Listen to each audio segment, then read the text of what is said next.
50 बरस से ऊपर के मुस्लिमों को पेंशन दी जाएगी। नंबर 1, 50 बरस के मुसलमानों को पेंशन दी जाएगी। ईदगाह और कब्रिस्तान के लिए अलग से हर बड़े शहर में भूमि आवंटित की जाएगी। ईदगाह और कब्रिस्तान के लिए हर शहर में भूमि आवंटित की जाएगी और राज्य की राजधानी में एक आलीशान हज हाउस बनाया जाएगा। नूर भाषा कॉरपोरेशन बनाया जाएगा जो 100 करोड़ उसका बजट होगा। 5 लाख रुपया बिना ब्याज के 5 लाख रुपया बिना ब्याज के मुसलमानों को लोन दिया जाएगा। 100 करोड़ रुपए का बजट आवंटित किया जाएगा। 10,000 इमामों को, मस्जिद के इमामों की 10,000 रुपए की नौकरी दी जाएगी। उनका वेतन 10,000 रुपए होगा। मौजन का 5,000 रुपए। हर मस्जिद के इमाम को 10,000 रुपए की नौकरी दी जाएगी, उसका वेतन होगा। गवर्नमेंट जो क्वालिफाइड इमाम होंगे, जो पढ़े लिखे कह दीजिए या जो विद्वान इमाम होंगे, उनकी नियुक्ति गवर्नमेंट काजीज के तौर पर की जाएगी। 5,000 रुपए हर मस्जिद के रख रखाव के लिए हर महीने दिया जाएगा। 5,000 रुपए हर मस्जिद की रख रखाव के लिए दिया जाएगा और मस्जिद को 1 लाख की सहायता दी जाएगी। एक बार फिर मैं सरसरी तौर पर सुना देता हूं, तब आपको समझ में आएगा।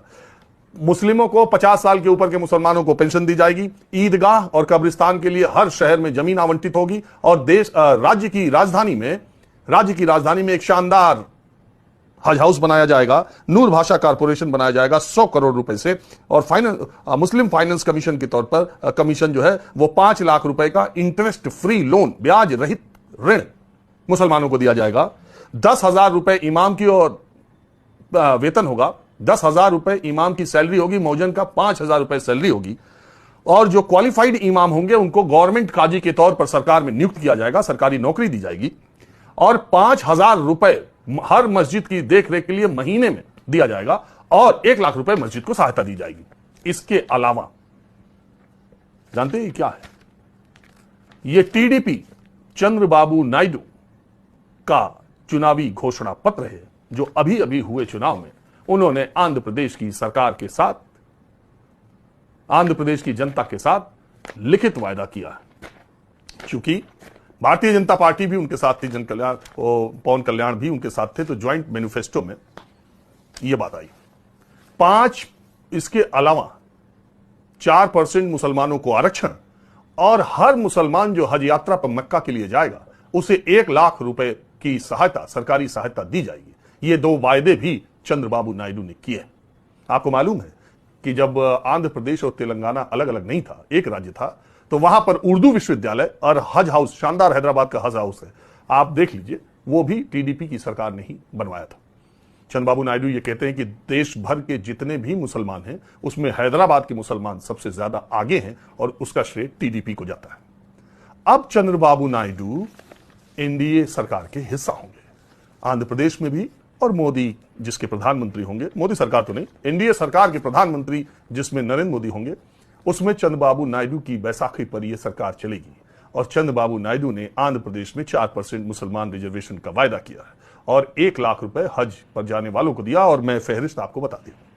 अब सवाल उठता है कि इन चुनाव में, 2024 के लोकसभा चुनाव में, प्रधानमंत्री नरेंद्र मोदी, गृह मंत्री अमित शाह, खासकर इन 2 नेताओं ने पूरे देश के हर इलाकों में जाकर यह कहा कि दलितों, पिछड़ों का आरक्षण कांग्रेस या इंडी गठबंधन, अच्छा ये भी बड़ी मजेदार बात हुई, पूरे चुनाव के दौरान प्रधानमंत्री इंडी गठबंधन बोलते रहे, गृह मंत्री अमित शाह इंडी गठबंधन बोलते रहे। ये तो बात समझ में आती है कि उन्हें इंडी गठबंधन कहे, लेकिन इस देश के तमाम पत्रकार और मीडिया चैनल भी इंडी गठबंधन कहते थे। मैं दावे के साथ कह सकता हूं कि न्यूज 24 को छोड़कर सारे चैनलों ने तकरीबन पूरे समय इंडी गठबंधन चलाया। हमने हमेशा एक तरफ एनडीए, दूसरी तरफ इंडिया, व्यक्तिगत तौर पर भी और चैनल में भी, और कभी भी किसी भी कार्यक्रम में हम बोलते रहे इंडिया गठबंधन, इंडिया गठबंधन। उसमें सीधा सत्तर किए था कि एनडीए में नेशनल डेमोक्रेटिक अलायंस है और इंडिया में भी ए का मतलब अलायंस है। तो अगर आप एनडीए बोलते हैं तो आप इंडिया बोलिए, अगर आप, वैसे तो हम लोग एनडीए गठबंधन, इंडिया गठबंधन भी बोलते हैं,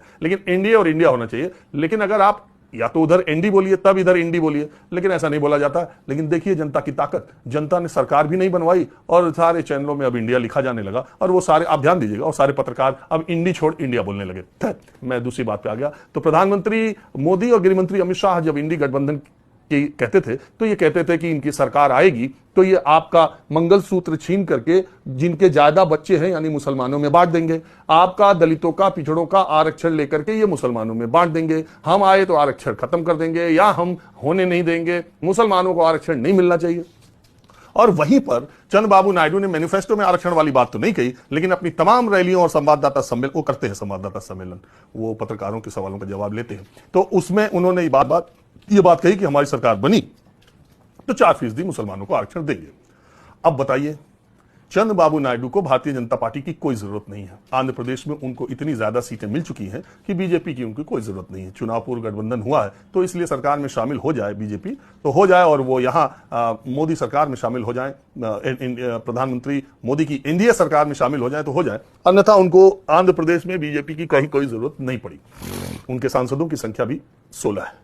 तो अब सवाल यह उठता है कि अगर चंद्रबाबू नायडू की सरकार में बीजेपी शामिल होती है और वो मुस्लिम आरक्षण लागू करने का फैसला करते हैं तो क्या इस आधार पर बीजेपी उनके सरकार से निकल सकती है, और क्या राष्ट्रीय स्तर पर चंद्रबाबू नायडू से समर्थन लेने से इनकार कर सकती है? क्या ऐसा हो सकता है? और चंद्रबाबू नायडू अपने इस वायदे को कितना जल्दी पूरा करेंगे? अगर नहीं निकलती है तो इसका मतलब, मैं जो हमेशा बोलता हूं कि सत्ता का चरित्र एक होता है, चेहरे अलग अलग होते हैं। किसी भी तरीके से आप सत्ता में बने रहें, चुनाव के पहले जो बात कह रहे हैं, चुनाव के बाद वो बात बिल्कुल बदल जाती है, क्योंकि आपको सरकार में बने रहना है। और जिस बात को लेकर के आपने इंडिया गठबंधन को कटघरे में खड़ा किया कि ये मुसलमानों का आरक्षण देंगे, वो आपके इंडिया गठबंधन के ही सबसे बड़ा धड़ा अगर इंडिया का है तो चंद्रबाबू नायडू का है। वही अगर आरक्षण देने का फैसला करते हैं तो फिर इस पर बीजेपी का रुख क्या होगा? उनसे समर्थन लेगी कि नहीं लेगी, और उन्हें एनडीए से बाहर का रास्ता दिखाएगी कि नहीं दिखाएगी, सरकार में शामिल होगी कि नहीं होगी? यह बड़ी देखने वाली दिलचस्प बात होगी, और इसको आप भी ख्याल कीजिएगा, हम भी ख्याल करेंगे। जब फैसला आएगा आपको पता चलेगा। लेकिन इस बीच